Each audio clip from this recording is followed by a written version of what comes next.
Hello বন্ধুরা, কেমন আছো সবাই? আমি সানিয়া, ইটালি থেকে। আজকে আমার ছেলের জন্য নতুন একটা চেয়ার কিনছি, তো ওইটা ফিটিং করতেছি মা ছেলে দুজনে একসাথে। আর তার ফাঁকে কিছু কথা বলি।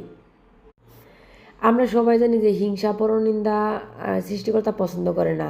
আর আমরা যারা মুসলিম আছি, আমার বিশ্বাস প্রত্যেক ধর্মের মানুষ এই জিনিসটা বিশ্বাস করে।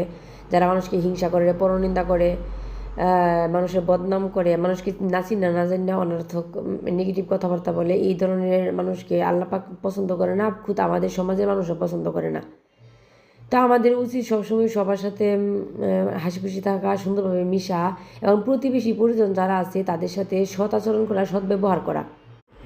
আর জীবনে চলার পথে আসলে অনেক ধরনের মানুষের সাথে পরিচয় হয়। যেমন আমরা যেমন বিদেশ বাড়িতে থাকি, আমাদের আশপাশে প্রতিবেশী আছে, স্কুলে বাচ্চারা যায় বিভিন্ন বিদেশিদের সাথে, বিশেষ করে বাঙালিদের সাথে তো দেখা হয়। কারণ এমন তো না যে একটা শহরে একজন বাঙালি থাকে, অনেক বাঙালি আছে, অনেকের সাথে দেখা সাক্ষাৎ হয়। তো আমরা তো সবাই রাস্তার পরিচয়, আমরা কেউ কারো বাসায় যাই না, আড্ডা দিই না, বসি না।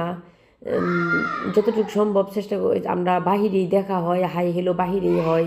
বাচ্চারা স্কুলে যায়, সেই খাতিরে দেখা গেছে রাস্তাঘাটে আমাদের পরিচয়, ওই রাস্তাঘাটেই গল্প। আমরা যার যার বাসায়, স্কুল ছুটির পরে দেখা গেছে আমরা যার যার বাসায় চলে যাই। তো এই জন্য আমি বলি কি, আসলে আমাদের কারোর সাথে এই হিংসা, প্রতিযোগিতা বা পরনিন্দা এইসব করার প্রয়োজন পড়ে না। আর হিংসা করার প্রয়োজন নেই, কারণ আসলে হিংসুকরে আল্লাহ পাক আসলে কিছুই দেয় না। যা দেয় সব যারা সরল মনের মানুষ এবং যারা সবার মঙ্গল কামনা করে, সবার সাথে ভালো আচরণ করে, তারাই কিন্তু দিন শেষে ভালো থাকে। তবে হিংসাকে আমরা না বলি।